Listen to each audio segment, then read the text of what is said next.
Yeah, Theus, where the gear at, man? I ain't never seen that hoodie before in my life. I need the gear. All right, well, start giving some better takes, and then you get your gear. Let's cross that bridge first. This guy. I'm tired of winning these debates, man. I'm trying to make it an even fight. Stop it. And we made the magazine too. That's a big come up. Oh yeah. Scott sent it over. Yeah, shout out to we in the mag. No pump fakes in the mag. Yes, sir. I gotta get it. It's right next to me too. I'm not gonna show it. You're not gonna show it. You might as well show it. I'm gonna show it. All right. You guys start. You gotta keep talking though while I find it. I won't. We can't have the dead silence. And shout out to the people that's listening on Apple Pod and Spotify. Go follow, subscribe everywhere. No pump fakes. No pump fakes. Shameless plug. Shameless. Yeah. I should have worn one of my Slam hoodies because this is definitely special. Yeah, see that? No pump fakes. And yes, sir. With go get your Slam mag right there. Special copy too. Special copy. All right. Special copy. Number 21. You made me feel bad. I didn't wear my Slam shit. I know you're good, man. You got the kid, bro. Look, bro, as long as it's not a soccer jersey. we're tired of that. All right, here we go. Let's get it going. John Wall. Let's talk about him. Legend. It's sounding as if he won't be a member of the Houston Rockets for much longer. How do you feel about that? I don't know if that's necessarily true, and I'm eager for our guests to come on the show and talk about it a little bit, but I think that contract, it's a lot of contracts that we've seen in the NBA and we've seen them get moved, but that contract is crazy. After James Harden, he's making the most money in the NBA. I think he's owed like $44 million. This upcoming season, he has a player option, $47 million next season that he's gonna definitely sign. I don't see maybe a buyout happening. Maybe, I don't know, but it's just like that contract is really, really crazy.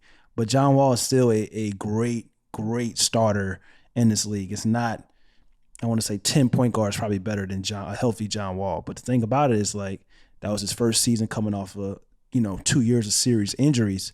We always say like your second season coming off an injury, that's when we see like, yo, can you really return to form? So I feel like John Wall is going to return to form, and I hope he's in a new situation where he can showcase that ability because we know what the Houston Rockets are doing right now. So it's going to be interesting, but I don't know. You know what I'm saying? It's just like, I hope he gets traded, but I just don't.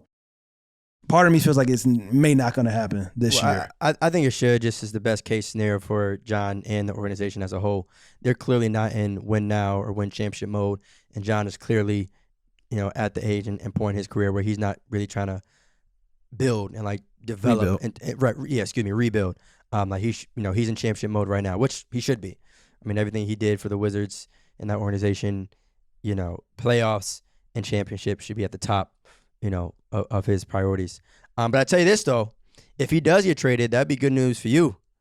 And the reason why I say that is because that instantly. Talk about it. Go ahead. Say it. I want to hear you say it. All right. If John Wall gets traded from the Houston Rockets, that instantly means Jalen Green's chances of winning Rookie of the Year increases. Jalen Green time. Kobe disciple, pure games, 35 bucket. He's here, man. It's going to be special. And I kind of let him play a damn game, bro. Let him play a game. He's here. I kind of wait. It's another, and I hope that John Wall gets traded because it's a team that probably have a good chance of like getting John Wall. And maybe we're going to talk about it a little later on in the show. And I know you don't like talking about this specific player because we always talk about him or the specific team, but who knows? But like I said, Jalen Green, he's going to definitely have a lot of minutes. He's going to have a lot of minutes even if John Wall stays or goes, he's still going to have a lot of minutes because he's special. He's talented. He's the number 2 overall pick. You got to plug him in and let him go to work. What player and team are you talking about? You can say it. Philadelphia Sixers. You're saying a John Wall possible trade. John Wall possible trade to Philly. Ben Simmons shatter. It makes a lot of sense. It makes a lot of sense for both organizations in a way because if you can, I know that the Philadelphia Sixers are in win now, and if you can get a player like John Wall, who even if he's not his old all-star self for 4 or 5 years ago, but even if he's a solid 20-8 guy, that's not a bad like replacement if you got to give up Ben Simmons. So I think, and Ben Simmons wants out. So it's just kind of like, and if you're Ben Simmons, what perfect situation to be in, being in the Houston Rockets and possibly getting to play next to Jalen Green and Kevin Porter Jr. Oh my God. All right, but it'll be serious. Though? It's gonna be serious. But you know what though? As much pressure and expectations as there were for Ben in Philly, you can make the case that there's gonna be even more of them in Houston. Yeah, because he's gonna have shooters around him. He's gonna have guys that are very, very solid 3-point shooters. Christian Wood can spread the floor. Jalen Green can shoot the pill. Kevin Porter Jr. can shoot the pill. Like, he's gonna have some pieces around him, and then it's just kind of like what I've been saying. Like, yo, put a team around Ben Simmons' strengths. He may have that. So it's just like it would be some expectations for Ben Simmons. Well, I think it's a mixture of putting a team around Ben Simmons / making him the number one option, because Philly did have a team around him. You know what I'm saying? Like, they had guys, but if you want to make the case that Ben needs his own team, that's different. But like I said, if he goes to Houston, bro, look, the excuse is gonna be he should already more of them. He should already be in Houston.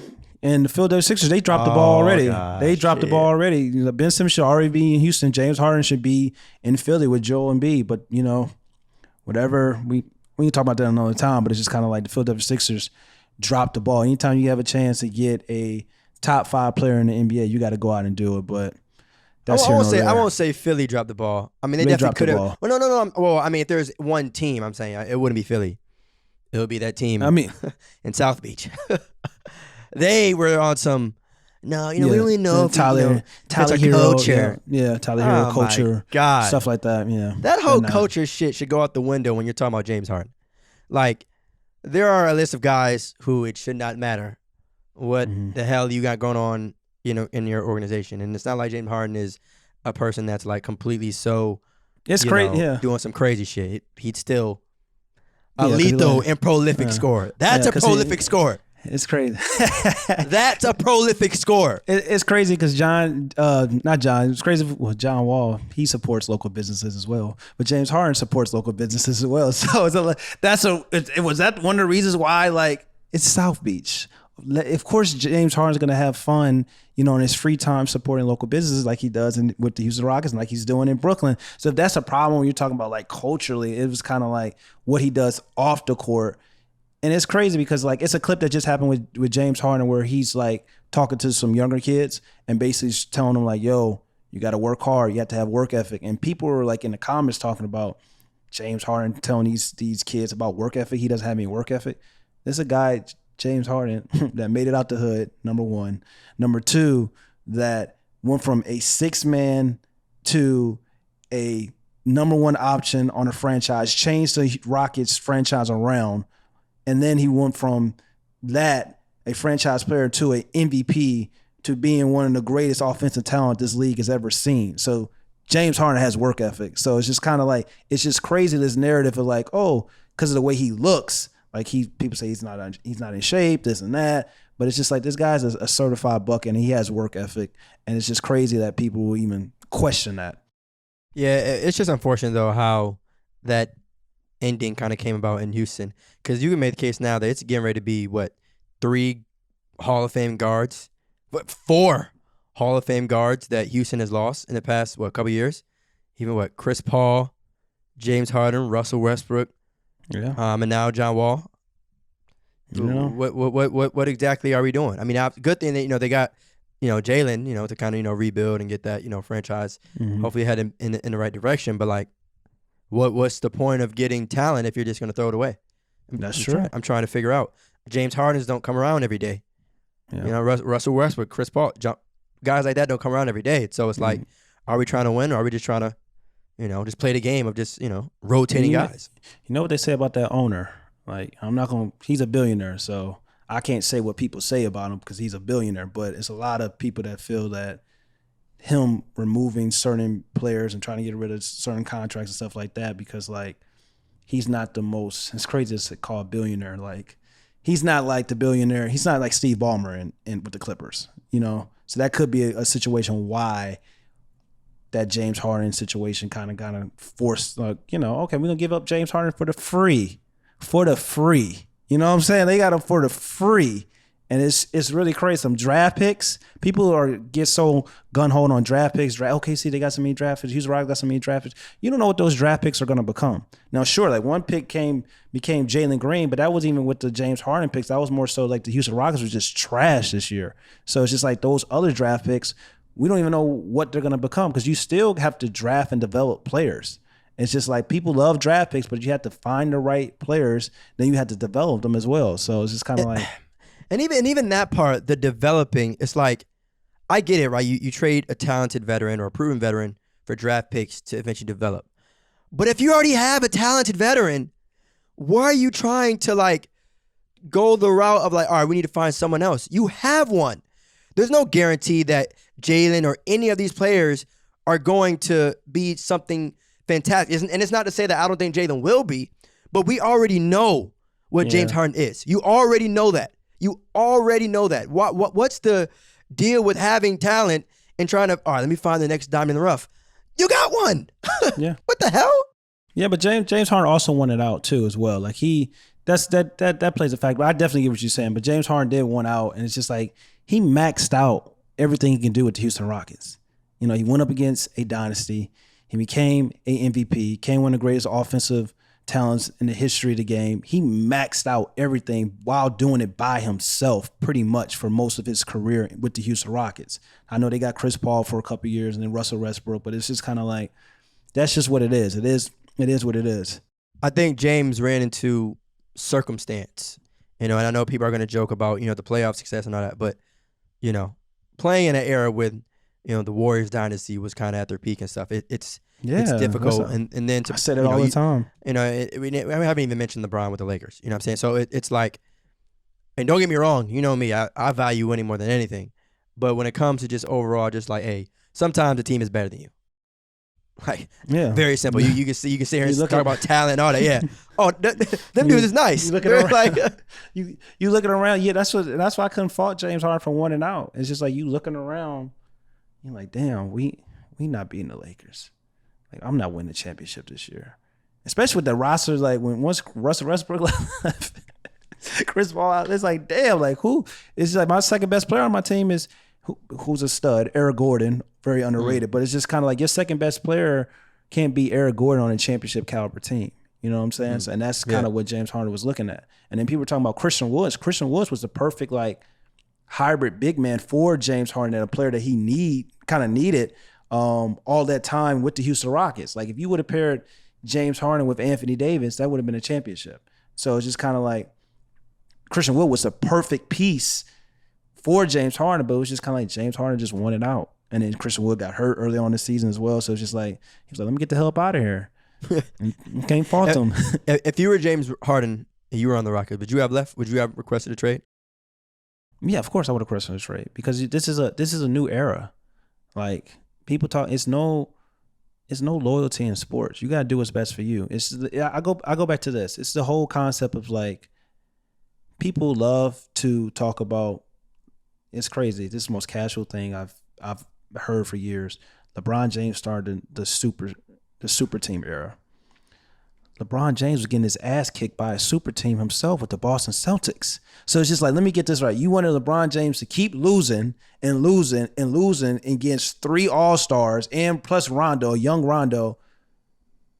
For what? You know what I'm saying? But it's just like, as soon as LeBron James flipped the script, it's a problem. As soon as James Harden goes to the Brooklyn Nets, it's a problem. It does not work that way. You know what I'm saying? So it's just kind of like, I'm happy for James Harden. He seems happy with the Brooklyn Nets.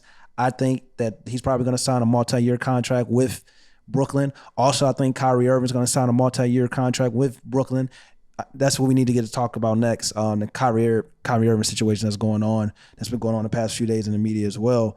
But yeah, I'm happy for James Harden. Yeah, go ahead. Bring it up. What's up? Yeah, it's just like we was talking about this on the last podcast about the Kyrie Irving kind of like hatred. People don't like Kyrie Irving for several reasons in the sports media landscape. And then it's a report coming out that like Kyrie would retire if he's traded for the Brooklyn Nets. And basically like the Brooklyn Nets are interested in trading Kyrie. I think it's just a slow media day in the NBA offseason. Right, it's offseason. And stuff like that. So let me ask you something right now, right? Do you think Kyrie Irving all time is a top 75 player? Yes, easy. Okay, easy. Do you think Kyrie Irving is a top 60 player of all time? Now, obviously, I know you don't have 60 names in front of you, but if you had to guess, you said okay. Yeah. So 60 is easy. He's Kyrie Irving's top 60. Okay. No. Do you think he's 50 all time? Yes, probably so. Probably so. Okay. Just want to see, where your mind was in terms of overall ranking. Top 50. Why? All right, watch this. Why? Why is that? Because, go ahead. Go ahead. You know what it is? It's so interesting to hear your perspective on ranking because you value the eye test so much, which I admire and I appreciate. And it's people like you that are very, very important to the basketball society. Well, then you got people like me.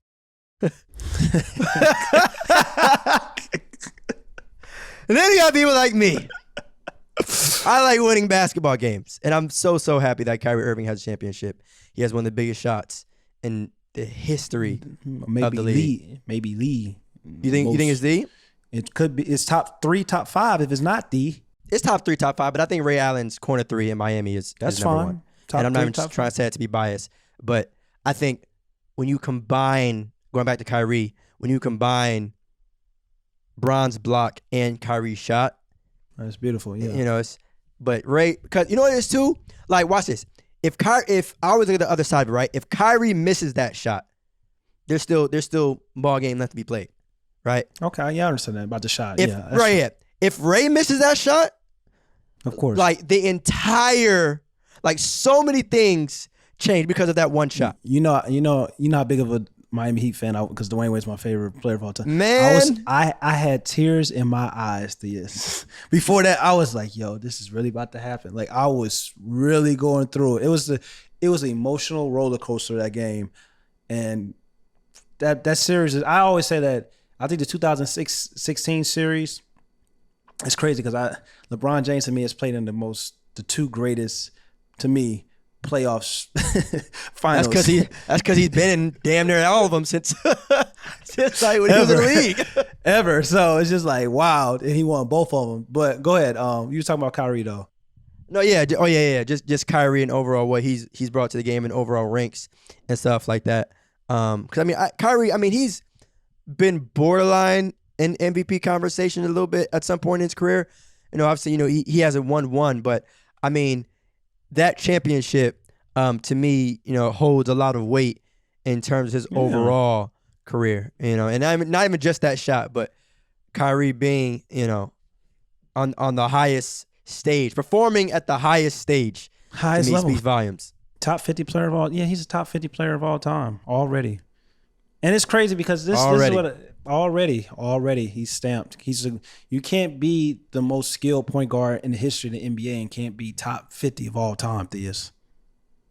I'm sorry. It's just not possible to me. And he got a championship. Like it's not possible to me. It really is. It's really not possible. And hit one of the coldest game-winning shots, not game-winning, but go-ahead shots the league has ever seen. It's not possible he's not a top 50 player in the league. So I feel like you're pushing. There's a little pushback from when I was talking about like this trade. Like no, it's not pushback of Kyrie. It's not pushback. I'm just hinting at some long term. That's all. I just want to start some stuff now for a future episode. Okay, yeah, that's fine. So that's fine.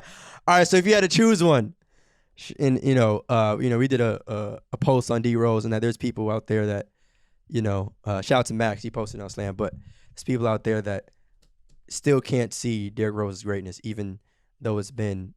Tony Kukoc is in the Hall of Fame.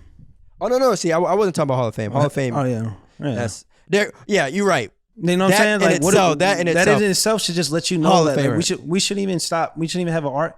If you can't appreciate Derrick Rose and his greatness, we shouldn't even have a basketball conversation. Is he top 75 all time? Man. In his peak, yeah. And I don't think he had a peak, but like it's crazy. Like I don't think he didn't have a peak, but it's just like people would say peak because he won the MVP, but it's just kind of like it's probably not 75 players more talented and more skilled than Derrick Rose. Yo, the way you answer these questions are something else, man. But it may not have. But because I don't just look at because you got people that will tell me that he's a legend, he's a pioneer of the game, he meant so much to the game of basketball. But you got people that would tell me that Bill Russell is a top 5 player of all time. And I don't even want to have that conversation, that argument with people. But it's just like, because they value championships so much. So it's kind of like, all I'm saying is like, that's not the only thing that matters when we talk about these all-time lists. But that's how these big-time sports companies do these rankings. And that's not how you're supposed to do it. You're supposed to do it off of accolades, talent, and then combine both. And some may have both, and some may not have both. And some people's accolades may overseed their talent, and some people's talent may overseed their accolades. That's just how it is. Like Allen Iverson is he's probably a top 30 player of all time, bro. But never won a championship. You probably won't find too many people debating that AI isn't a top 30. To be honest, I'm just saying. But you probably will. People like, well, he didn't win a championship, this and that, da da da. But sometimes people's aura, people's greatness, people's talent, people's skill set oversees and overlooks their lack of accolades in a team sport. Team sport. Yeah, but you know how people have that conversation of, would you rather have Charles Barkley's career or Robert Horry's career? Which one would you have? I'd rather have Charles Barkley. I bet you would. What idiot would say they would have Robert Horry's career? I want rings. Okay. I want W's. I want jewelry. I want hardware. I want rings. There's nothing wrong with that. You have your rings as an NBA role player. I'm going to have my money, my commercial success, my legacy, my MVP as a NBA superstar with nothing on your hand. That's fine. That's fine. But that's fine. But nobody's gonna see it. But nobody's talking about Robert Horry like they're talking about Charles Barkley, and that's just a fact. So you can say that, like I got 6, 7, 8 rings, but nobody talking about Robert Horry like they talking about Charles Barkley. So how much does it really mean, Theus? I don't need the love. I don't need to talk. I don't need folks hype me up. I got 7 of them.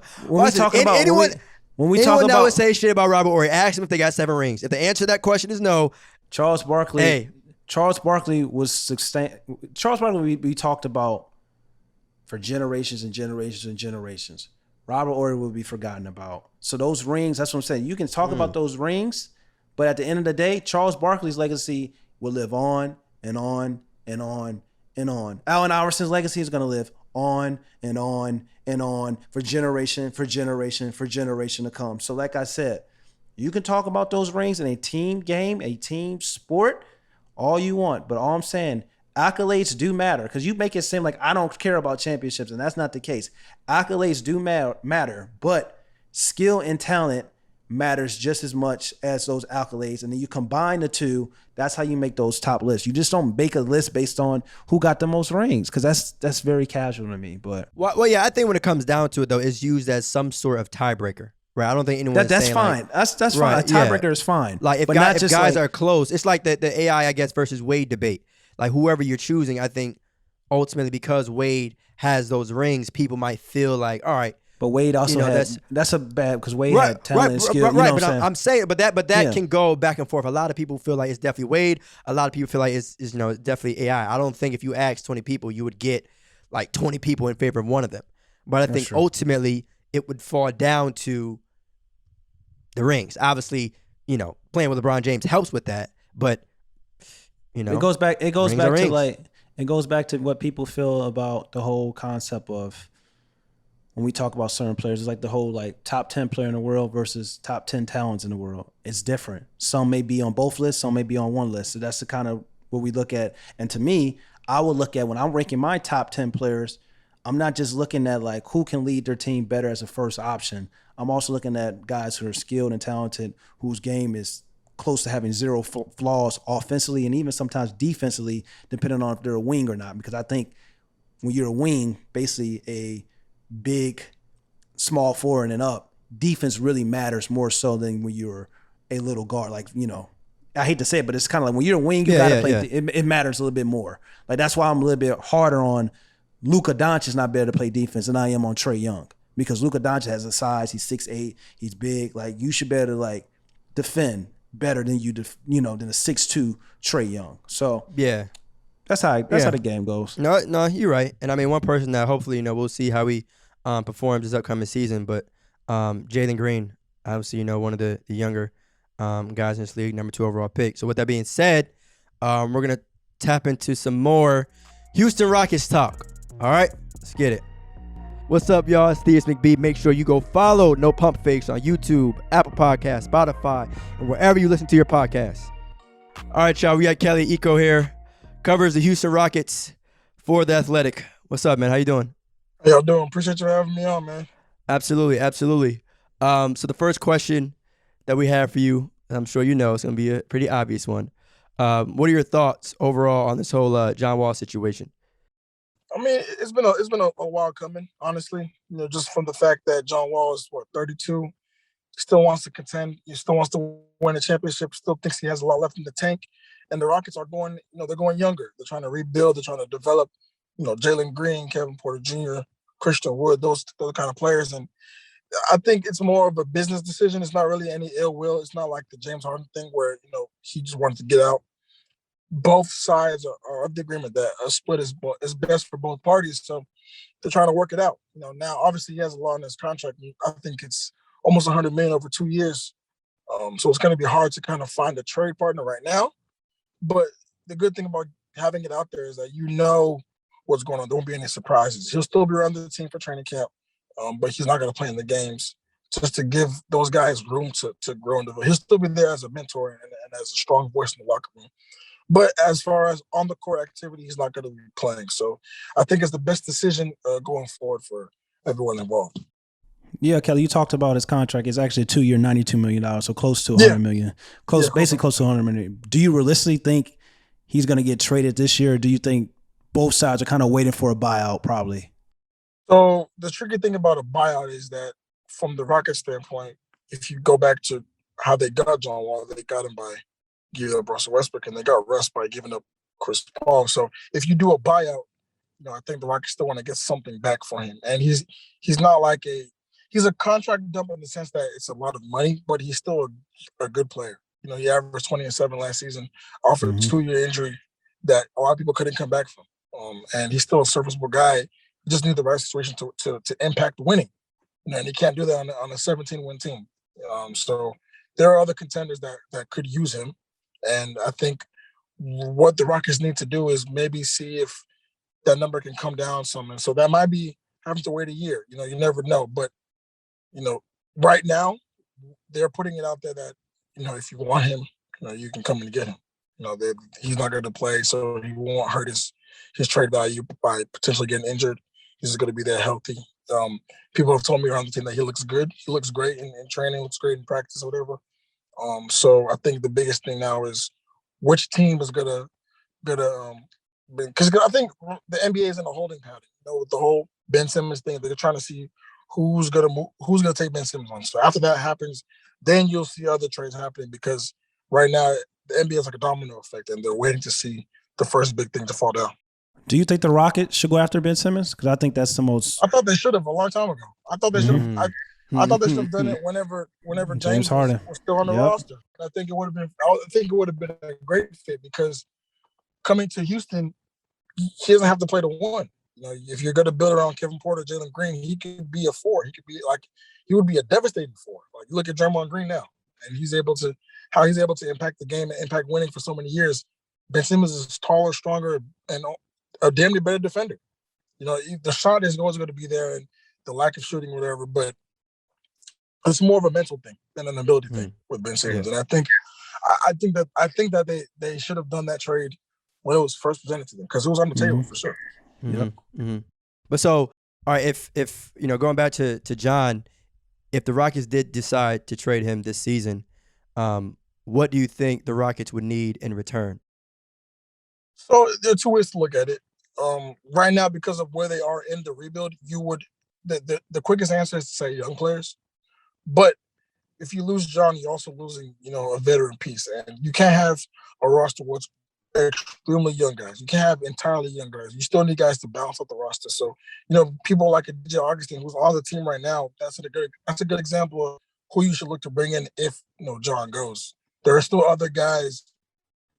Not every vet is trying to, quote unquote, win a championship. And there are guys that are okay coming in, being that Udonis Haslem, being a mentor, for younger guys. There's great value in that. So I think if the Rockets think they have enough guys on the roster to develop and they want to bring in more of an older presence, I think they should go that route too. Switching gears here, because I want to talk about one of my favorite young players. I believe Kevin Porter Jr. was the most Right. talented player in the 2019 NBA draft. I believe the Rockets got him.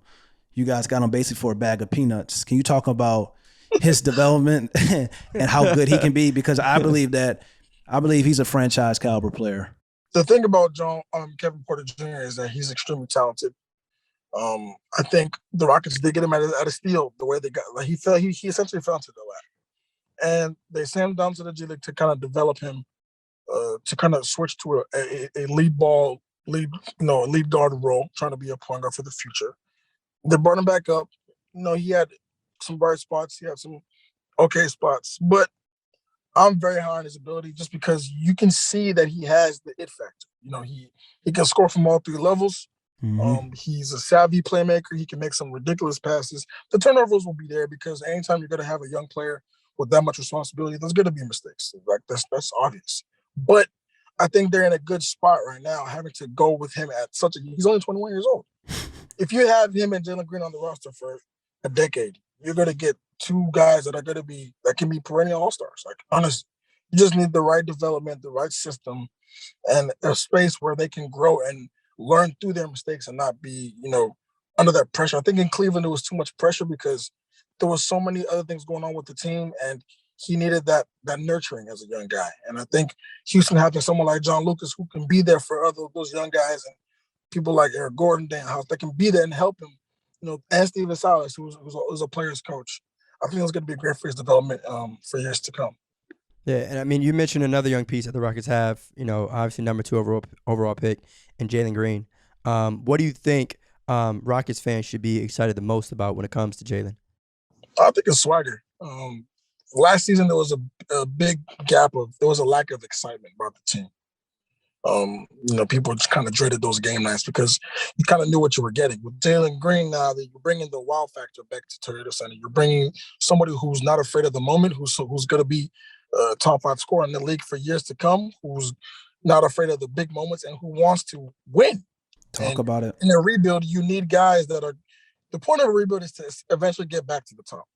And you need guys that are going to come in that want to do the work and can get you back to the top. So Jalen Green has that superstar factor written about him right now. We saw in the summer league, he was putting on the show every game. He's an excellent shooter, athletic as hell, and he's going to grow into, being that off-ball playmaker, which he can be. So I think coming to Houston was a great move for him because now you get to grow at the same time with someone who's also learning stuff on the ball too, with Kevin Porter Jr. Under a great coach in Steven Silas. So I don't think, had they gotten Kid Cunningham, obviously it would have also been a great spot too. But I think Jalen Green has that certain wow factor that other guys in that class don't. Mm-hmm. Ahmad, I saw you react, in a way when he said he could be a top 5 scorer in this league someday. How do you I think I know the answer already, but I'm asking anyway. How do you feel about that? Of course, I feel Jalen Green's a Kobe disciple. I feel like certified bucket, scored 3 levels on the basketball court, pure scorer, and that's what the Houston Rockets kind of need right now. And these guys can put the ball in the hoop, and that's what they're getting with Jalen Green. My thing with Jalen Green is like, will he develop those other tools to make him more successful? Like you said, he's going to be able to be an off guard sometimes, play off the ball. Right. Is he going to be able to play on the ball? Is he going to be able to get his teammates involved? So that's what I'm eager kind of to see with Jalen Green going forward, and that's kind of the biggest question mark for his development in the future. Right. Do you think, Kelly? Do you think? And I feel like if we're going to talk about the Rockets, we should at least mention James Harden's time there. Do you think that the Rockets could have done more for James to stay? And I'm not even just talking about the trade itself in terms of him going to Brooklyn, but anytime you have a superstar talent like James, from a front office standpoint, do you think there could have been more done to keep him happy and him wanting to stay there? I mean, yes and no. I mean, I think they did whatever he wanted for almost a decade. And anytime you do that, after that happens, it's kind of up to you on the court to see what happens. But, I think it was a relationship that had run its course. They got to the Western Conference Finals. They got to Game 7. They went up against an all-time team in the Golden State Warriors, and then they fell short. But I think over the last 4 or 5 years, he really asserted himself as one of the league's best players, not top 2, at that time. So to do more, I mean, you want to talk about, because they have traded for, I remember they tried to get Paul George, they tried to get Kawhi, they tried to get LeBron at different times, and those didn't work. But they had the tools that they needed to be successful. If they go on and beat the Warriors, everyone always says that they would have beat the Cavs. And if Houston had a championship, I don't think we asked that question if they did enough for them. So I think they had their shot. They missed it, and you move on. I think that's how NBA goes in cycles too. Like winning occurs in cycles, and if you don't get your shot and you miss it, it's gone. You have to wait for the next one. So I don't think it was such a bad thing that they moved on. Now the biggest thing is how they're going to recover from that. I think they're on the right path. They got Jalen Green and got possibly a franchise player in Kevin Porter Jr. who plays, who has a similar play style, right? Like number 13. So I think they're gonna be fine. I see the similarities. Eye test don't. You gotta understand. Eye test never fails, man. I'm telling you, I didn't say a word, brother. He's special. I didn't say a word. If it wasn't for the like off the court stuff with Kevin Porter Jr., he would have been a top 5 draft pick in the 2019 NBA draft because he's the most talented. He's the most talented player there. But another question, Kelly, before we let you get out of here. Who are your top 5 favorite Rocket players of all time? We got to ask this question. Well, I'm not a Rockets fan, but let me see what top 5. You cover the Rockets. That's the way to start. Hello. I'm not a Rockets fan. Let me think top 5. I'm kind of the kind of guys I like are like the nitty gritty guys. So that's fine. If you want to say PJ Tucker, that's fine. If you want to say Pat Bev, that's fine too. Not Tucker. I'm talking about guys like Metta World Peace when he was there. Talk about it. Yeah. Luis Scola. Shout out. T-Mac. Coutinho Mobley. Shout out. Who else I want to put on there? Steve Franchise. I mess with Steve. I mess with Luther Head too. I mess with Wow. Von Wafer. Yeah, I'm kind of like wow. You sure you're not a Rockets fan? Yeah, you know the OGs, right? You sound like a Rockets fan. Talking about you don't like the Rockets. I hear Von Wafer. That's some stuff. Yeah. I didn't hear Yao. I didn't hear Akeem. I thought he was gonna say Rayfon Austin. I thought he was gonna throw him out there. Yeah. Malou, those guys. You know what I'm saying? Like, those are some cool cats. Dogs. I think they've been blessed to have those kind of guys come through the roster over the years. Like they've been actually a successful franchise for decades, and you don't see that with a lot of teams. Like they've actually been in a pretty good spot for the last 15, 20 years. So it's just new to them. Because there's some teams that struggle to make the playoffs, let alone do things in the playoffs. Right. And I won't say any names, but there's teams out there that struggle. I didn't say a name. I'm just saying. But yeah, Kelly, man, I appreciate you, for being on the show and stuff. Is there anything, any final words you want to say on behalf of, I guess, the Rockets in this upcoming season? Subscribe to The Athletic. Follow me on Instagram. Let's talk hoops. Subscribe to Slam. Y'all doing some great things. I've seen the W Slam coverage. That was dope. We need more of that. Yes, sir. Thank y'all for doing that. Keep doing your thing, man. I'm proud of you. Yes, sir. Appreciate it, man. Appreciate you, man. We're all at you. Thanks again, man. All right, cap or no cap. I'm wearing a green hoodie today, and it just, just made me think of a certain player. So cap or no cap, Rajon Rondo is a Hall of Famer. No cap. That wasn't a sarcastic question. That's serious. Easy. Cap or no cap, Rajon Rondo is a Hall of Famer. Okay. Easy. I think Rajon Rondo. Yeah, he got a championship with the Lakers and the Celtics, the 2 greatest NBA franchises in history. He played a vital role in both, more so in Boston, of course. But yeah, Rajon Rondo was a stud with the Boston Celtics. And what I appreciate of Rajon Rondo is kind of like he was kind of this traditional point guard from the past in a way, getting guys involved. But also like when those guys left, KG, Paul Pierce, Ray Allen, he kind of got to show what he can do as well.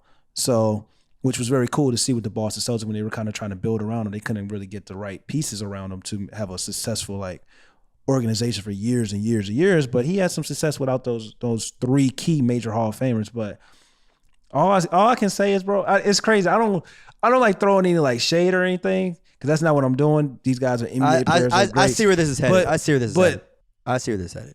Tony Kukoc was a great player. I knew. Tony Kukoc is in the Hall of Fame. It's a whole lot of guys that got to be in the Hall of Fame. And Rajon Rondo, his career was 10 times better than Tony Kukoc. So definitely Rajon Rondo, no cap, is a Hall of Famer. All right, I'll cease with the Tony Kukoc disrespect. It's not disrespect. That's just honesty. Honestly, I didn't know.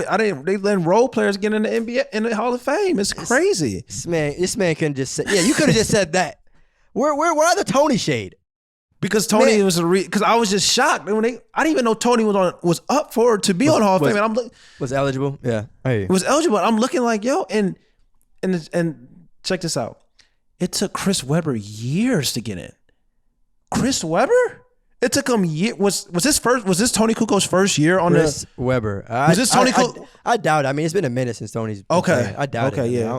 I mean, listen. I don't think I would have went crazy. He's not a first ballot. He can't be a first. He got to be. He's been retired too long. But yeah, bro, I was like, it took Chris Webber years to get in the Hall of Fame. So yeah, but that's the thing too about being in the Hall. It's like, what makes it different 15 years from now? Like, I get it that you get a certain amount of players. It's a basketball Hall of Fame, right? Yeah, but I'm saying that's the problem. Like, what did Tony Kukoc do in the last 10 years that is different from now? Hey, let him in. He been on the back. Right, but I'm saying though, it's like, why wait? Unless, like, again, the only reason obviously that I can think of is the fact that you can only let in a certain amount every year. A certain amount of guys every year. Some guys got to wait. Right. So it's like, all right, you get in, but you got to wait a little while. Chris Webber should have been in. Tony Kukoc making it to the Hall of Fame essentially. Peja Stojakovic. Same caliber career. Peja had a better career than Tony Kukoc. Bro. And I don't think Peja's going to get in. So it's just crazy to me. Like, I don't know what it needs to be, the Hall of Fame needs to be based on your playing career in the NBA. Then we can start having these discussions about like certain players. But this whole basketball, the Basketball Hall of Fame, what they did overseas and that they win Olympic gold medals and all that, it needs to be about what you did in the NBA, in my opinion. Well, that's what we're here for. That's what podcasts like this are here for. That's what There's a lot of guys. It's a lot of guys in the Hall of Fame that would not be in the Hall of Fame. We talk about strictly what they did on the basketball court. And I can give you a spicy one. People get on me all the time. I say he's phenomenal. I say he's a stud, extremely smooth, one of the greatest 6-man players of all time. But Manu Ginobili, if we looking at his NBA career, it's kind of like he was essentially a 6-man or role player for the Spurs. He had key playoff moments, but like, we just based it on his NBA career and not what he did overseas and with Argentina, he wouldn't be a Hall of Famer, and that's just a cold reality. Who should be higher on a top 100 list? Carmelo Anthony or Manu Ginobili? No. I need you to answer this question. Carmelo Anthony. I need you to answer this question. Carmelo Anthony. It's not even a question. Unbelievable. But it's crazy. But you got people that will really sit up and say, "Oh, here we go." You got people that really up and say, "Because Manu Ginobili won championships." I would rather have Manu Ginobili's career over Carmelo Anthony because you could argue that Manu Ginobili was a better player than Carmelo Anthony. It's people out there will argue that. Manu Ginobili's career and was a better basketball player than Carmelo Anthony. It's people out there will argue, and they would say this. That one is a little different from my Robert Horry versus Charles Barkley thing, only because Manu was nice. Now again, I asked the Manu versus Carmelo, but I definitely won't say he was a bum. I think he was a little bit more. Manu was nice. Manu was nice, but people will argue the what if when Manu won a lot. Oh yeah. Like, what if he had this on his team? He'll be like James Harden. He'll be averaging 25, this and that. If Manu Ginobili had his own team, Manu Ginobili would be essentially a Kevin Martin on the Sacramento Kings being a number one option, putting up a lot of stats and stuff. But he wasn't going to be like this franchise caliber player. I don't believe he would have been. Shout out to Kevin Martin. Didn't you say on one previous episode that you try to model your game after him? Yeah, Kevin Martin is one of my favorite players to model my game after because he was incredibly smooth, simple on the basketball court, but was still a lethal scorer. He was a bucket, a problem. But if you look at, that's what I'm saying. Like he's so good. Kevin Hart was so good. But people don't even know about him or don't talk about him and stuff like that because he didn't win any championships and he wasn't on great teams in his prime and stuff like that. But Michael Redd. It's so many players. Is Michael Redd gonna get into the Hall of Fame? Yeah, but I mean Michael Redd, the lack of chips. And I'm not trying to play devil's advocate here, but just in terms, I asked the Melo versus Ginobili question just because of it is clear Carmelo Anthony is way top. All right, so watch this. Who deserves to be higher on the on-time rank here? Dwight Howard or Manu Ginobili? Dwight Howard. I'm loving how these are obvious answers for you. I hope that there are certain people that listen to this entire episode. Truth teller. I'm a truth teller. Like people don't understand. People they talk about some players. Unbelievable. 4 defensive players of the year. Dwight Howard in his prime was a top 5 player in the game in his prime. Was a top 5 player in the game in his prime. People don't want to admit that, but it's the truth. Certain big social media accounts have abused this phrase of people forget or we forget but that could not be more true when it comes to Dwight Howard. When guys get to the later stages of their career, it's he was all right. No. Dwight Howard was scary in his prime. Sucks. And it sucks. Come on. And it sucks because sometimes we have the big time, some of the athletes doing that to some of these players. That's what kind of sucks. Come on, man. But Dwight Howard in his prime with Orlando Magic, they built a championship caliber team around Dwight Howard, and he knocked off LeBron James. The Orlando Magic knocked off LeBron James. You know what I'm saying? And who they lose to? Who did they lose to? Los Angeles Lakers. Yeah. Yes, sir. Yeah, they also but I'm just saying that just showed you that how great Dwight Howard was, and defensively, Dwight defensively is what people think Rudy Gobert is. And now we can end this podcast right there.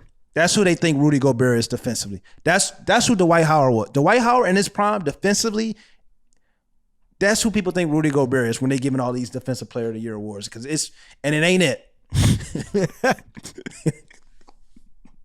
And it ain't it. We can end it at that. But definitely no cap to Rajon Rondo being a Hall of Fame player. Bet. Copy. Peace. It's your boy, M.I.K. Smith, also known as A-Kiss. Make sure you guys go follow No Pump Fakes wherever you get your podcasts.